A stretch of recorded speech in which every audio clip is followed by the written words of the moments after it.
കണ്ടുപിടുത്തങ്ങളുടെ കാര്യങ്ങളിൽ മനുഷ്യൻ അതിശക്തമായ നിലകളിൽ ഉയർന്നിരിക്കുകയാണ്.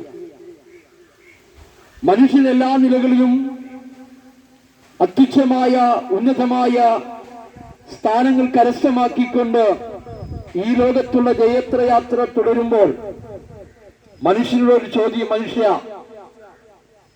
നീ പുറത്തേക്ക് വിട്ട ശ്വാസം അകത്തേക്ക് വലിക്കാൻ പറ്റുന്നില്ല എങ്കിൽ ഈ 6 അടി മണ്ണിൽ നീ നീറിയൊടുങ്ങുന്ന വെറും മണ്ണ് മാത്രമല്ലേ? വിശുദ്ധ ബൈബിൾ പറയുന്നു, ദൈവം തന്റെ സ്വന്തം സാദൃശ്യത്തിലും രൂപത്തിലും സൃഷ്ടിക്കപ്പെട്ട മനുഷ്യൻ ദൈവത്തെ ആരാധിക്കണമെന്നുള്ള ദൈവിക ഉദ്ദേശത്തോടുകൂടെ ഈ ഭൂമിയിൽ സകലത്തിന്മേലും വാഴുവാനുള്ള അധികാരം കൊടുത്തുകൊണ്ട് മനുഷ്യനെ ആക്കി വെച്ചു.